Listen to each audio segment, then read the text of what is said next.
నమస్తే అందరికీ, నేను Bhargav. Nandu's world episode number 3. ప్రస్తుతానికి ఈ couple Nandana and Madhukar, Jagarlapudi Madhukar ఇద్దరు కూడా అబ్స్కాండర్లో ఉన్నారు. పోలీసులు వీళ్ళ కోసం ఎతుకుతున్నారు. విచారణ ఎక్కడ విచారణ చేస్తారు అని చెప్పి ప్రస్తుతానికి వీళ్ళు యూకేలో లేరు, ఇండియాలో లేరు, మరి ఎక్కడ ఉన్నారు, ఏ దేశం బారిపోయారు, దాని మీద మనం ఒకసారి మాట్లాడే ప్రయత్నం చేద్దాం. ప్రస్తుతానికి నందన మధుకర్ వీళ్ళిద్దరు భార్యాభర్తలు. సరే, ఈమె మహిళ కాబట్టి ఈమెను మనం ఏం అనలేం కాబట్టి వాణ్ణి లోపలేయాలి. ఫస్ట్ మధుకర్ అనేటువంటి లోపలేయాలి. మొత్తం చేసింది మొత్తం వాడే. వాడు గుంటూరులో ఆఫీస్ పెట్టిండు, హైదరాబాద్లో ఆఫీస్ పెట్టిండు, వీసాల పేర్లతో లక్షల రూపాయలు వసూలు చేసిండు. తీసుకుంది లక్షలే, కానీ మొత్తం ఓవరాల్గా ఆ వసూలు చేసిన పైసలు కోట్లలో ఉన్నాయి. సో ప్రస్తుతానికి ఆ గుంటూరు ఆఫీస్ ఏదైతే ఉందో డెస్టినీ అనే ఆఫీస్ చుట్టూ ఆ బాధితులు తిరుగుతుంటే వాళ్ళు తప్పించుకొని అవతల పడ్డరు. ఆ డెస్టినీ అనే ఆఫీస్కి తాళం వేసి పారిపోయారు. ఆ డెస్టినీ అనే ఆఫీస్లో ఇగో వీళ్ళ ఫాదర్ ఉండేటోడు, వీళ్ళ ఫాదర్ మోహన్ రావు ఉండేటోడు.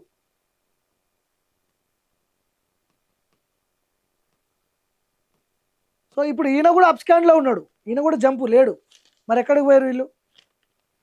మొత్తానికి ఏంటంటే సర్టిఫికేట్ ఆఫ్ స్కాలర్షిప్ అంటే సిఓఎస్ అంటారు దీన్ని. అక్రమంగా వీసాలు ఇవ్వడం, అక్రమంగా వీసాలు తీసుకుంటాం, ఏదైనా నేరమే ఇందులో. సో ప్రస్తుతానికి పోలీసులు వీళ్ళ మీద లుకౌట్ నోటీసులు జారీ చేసినట్టు మన దగ్గర ఉన్న ఇన్ఫర్మేషన్. వీళ్లకు గనక ఒకవేళ వీళ్ళు తప్పు చేసినట్టు నిరూపితం అయితే ఒకవేళ వీళ్ళకి ఇద్దరు కలిపి 20 ఏళ్ళు జైలు శిక్ష పడుతుంది. వీళ్ళు ఒకవేళ తప్పు చేసినట్టు, అక్రమంగా వీసాలు ఇచ్చినట్టు, అక్రమంగా వీసాల కోసం పైసలు వసూలు చేసినట్టు ఒకవేళ నిరూపితం అయితే 20 ఏళ్ళు జైలు శిక్ష పడే అవకాశాలు ఉంది చట్టాల ప్రకారం. సో అందుకనే వీళ్ళు చాలా తెలివిగా తప్పించుకొని తిరుగుతున్నారు. ఇప్పుడు వీళ్ళకు ఉన్నటువంటి కొన్ని కంపెనీస్ మనం ఒక వీడియోలో మాట్లాడినాం ఆల్రెడీ. నందూస్ కేఫ్ ఎల్టీడీ అని చెప్పి ఒకటి, లేకపోతే నందూస్కి సంబంధించిన ఒక 3-4 కంపెనీల పేర్లలో వీళ్ళే టర్మినేషన్ లెటర్లు బయట, అంటే వీళ్ళు టర్మినేట్ అవుతున్నట్టు వీళ్ళు బయట సోషల్ మీడియాకి కొంత లీక్ ఇచ్చారు. ఆ స్క్రీన్ షాట్లు ఈరోజు వైరల్ అవుతున్నాయి. ఏంటంటే ఇప్పుడు ఎట్లాంటి ఎవిడెన్స్ దొరకద్దు కాబట్టి తప్పించుకునే ప్రయత్నంలో భాగంగా వాళ్ళ కంపెనీస్లో అసలు వీళ్ళకి ఎట్లాంటి పాత్ర లేదు, మాకు సంబంధం లేదని చెప్పుకోవడానికి టర్మినేషన్ లెటర్ల రూపంలో కొన్ని లెటర్లు బయటకు వచ్చినాయి. సో ఇప్పుడు ఈ జంట మరి ఎక్కడున్నారు? వీళ్ళని కాపాడుతున్నది ఎవరు? అసలు పొలిటికల్ ఇన్ఫ్లుయెన్స్ లేదే వీళ్ళు తప్పించుకొని తిరిగేంత సినిమా ఉంటుందా? ఆంధ్రప్రదేశ్కి సంబంధించిన హోమ్ మినిస్టరు వీళ్ళిద్దరు వెనకాల ఉన్నదని చెప్పి మన దగ్గర క్లియర్ కట్గా సమాచారం ఉంది. వాళ్ళ ఆదేశాల మేరకే వీళ్ళు తప్పించుకొని తిరుగుతున్నారని చెప్పి మన దగ్గర ఇన్ఫర్మేషన్ ఉంది. ఇప్పటి వరకు ఏపీ పోలీసులు వీళ్ళ మీద ఇబ్రహీంపట్నం, ఎన్టీఆర్ జిల్లా ఇబ్రహీంపట్నంలో వీళ్ళ మీద ఆల్రెడీ ఎఫ్ఐఆర్ అయింది. సో ప్రస్తుతానికి వీళ్ళ యూట్యూబ్ ఛానల్ కూడా రన్ అవ్వట్లేదు, వీడియోలు పెట్టట్లేదు, ఇన్స్టాగ్రామ్లో వీడియోలు పెట్టట్లేదు, ఫేస్బుక్లో వీడియోలు పెట్టట్లేదు. వీళ్ళకి 2.89 మిలియన్ అంటే 28 లక్షల మంది సబ్స్క్రైబర్స్ ఉన్న ఇంత పెద్ద యూట్యూబ్ ఛానల్ కూడా క్లోజ్ అవ్వబోతుంది. చాలామంది మన ఇండియన్స్ ఆమె యూట్యూబ్ ఛానల్ని అన్సబ్స్క్రైబ్ చేసుకుంటున్నారు. దొంగలు వీళ్ళని చెప్పి మంది కొంపలు ముంచి పైసలు సంపాదించుకొని తెలుగు రాష్ట్ర ప్రజలని అన్యాయం చేసిరు, మోసం చేసిరు అని చెప్పి తెలుగు వాళ్ళే అన్సబ్స్క్రైబ్ చేసుకుంటున్నారు. సో పొలిటికల్ ఇన్ఫ్లుయెన్స్ లేదే వీళ్ళు తప్పించుకొని తిరిగే అవకాశాలు లేవు కాబట్టి వీళ్ళు ఖచ్చితంగా ఆమె ఎవరో ఎమ్మెల్యే ఉండే తంగిరాల సౌమ్య అనుకుంటా, ఎమ్మెల్యే సౌమ్య,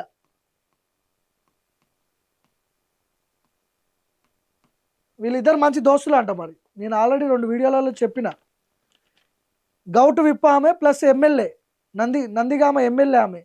ఈ నందిగామ ఎమ్మెల్యే, ఈ నందన అనే ఆమె ఇద్దరు మంచి దోస్తులు, ఒకే రాష్ట్రానికి సంబంధించిన మహిళలు కాబట్టి వీళ్ళని కాపాడే ప్రయత్నంలో భాగంగా ఆ ఎమ్మెల్యే, ఆ హోమ్ మినిస్టర్ ఇద్దరు కలిసి వీళ్ళని తప్పించే ప్రయత్నాలు జరుగుతున్నాయని చెప్పి మనకున్న సోర్సు. మరి ఒకవేళ వీళ్ళు నిజంగానే ఫ్రాడ్ చేసిర్రు అని చెప్పి తేలిందనుకో, ఫ్రాడ్ చేసిర్రు అని కాదు, చేసిర్రు 100%, కానీ చట్టాలు, కోర్టులు ఇవన్నీ ఉంటాయి కాబట్టి వాళ్ళ దృష్టిలో వీళ్ళు తప్పు చేసినట్టు, ఆ వీసాలకు సంబంధించిన దాంట్లో స్కామ్ చేసినట్టు నిరూపితమైతే ఇగో 20 ఏళ్ళు 10 ఏళ్ళు లోపల ఉండాలి 100%, వేరే డౌటే లేదు. ఇక 10 ఏళ్ళు జైల్లో వీళ్ళు ఊసలు లెక్క పెట్టుకోవడం, ఇక వేరే ఆప్షన్ లేదు ఇక. సో ప్రస్తుతానికి పరారీలు ఉన్నారు. ఎందుకు పరారీ అయిపోయారు? మరి దొంగలు కాబట్టి పరారీ అయ్యారు. నువ్వేం తప్పు చేయకపోతే నువ్వు మహానటిలాగా మొన్న ఏదో వీడియో రిలీజ్ చేసినావు కదా, మాకు సంబంధం లేదు, ముగ్గురు యువకులు వచ్చి ఇండియా వచ్చి మమ్మల్ని బదనాం చేస్తున్నారు, మా పేరు మీద ఇట్లాంటి కంపెనీస్ లేవు, నమ్మకండి, అవేర్గా ఉండండి, ఇవన్నీ చెప్పినావు కదా. మరి ఎందుకు పారిపోయారు? ఎందుకు పారిపోవాల్సి వచ్చింది? ఎందుకు అప్ స్కాండర్లో ఉన్నారు? ఒక వీడియో రిలీజ్ చేయండి మీరు, మేము ఇక్కడ ఉన్నామని చెప్పి. యూట్యూబ్ ఛానల్లో కొన్ని రోజుల నుంచి ఈ కేసు అయిన దగ్గర నుంచి వాళ్ళ యూట్యూబ్ ఛానల్లో వీడియోలు పడట్లేదు. వీడియోలు చేస్తే అర్థమైపోతుంది కదా ఎక్కడున్నారు ఏందనేది. వీడియోలు చేయట్లేదు. ఇన్స్టాలో, ఫేస్బుక్, దేంట్లో సోషల్ మీడియా ప్లాట్ఫామ్లో ఎక్కడ వీళ్ళ వీడియోలు పడట్లేదు. వీడు తప్పించుకున్నాడు, ఈమె ఇద్దరు కలిసి మంచిగా ఏదో, నాకు తెలిసి వీళ్ళు ఎక్కడికో వెకేషన్కి పోయి ఉంటారు మంచిగా, ఆ ఉగాండానో నైజీరియానో లేకపోతే ఎటో పోయి ఉంటారు. ఈ కేసు చల్లబడేంత వరకు అట్ట విదేశీ పర్యటన చేసుకొని వస్తుంటారు నాకు తెలిసి. సో ఖచ్చితంగా వీళ్ళని పట్టుకొని తీరాల్సిందే. వీళ్ళు 100% దొంగలే, దీంట్లో డౌటే లేదు. దొంగలు కాబట్టి పారిపోయారు ఈరోజు.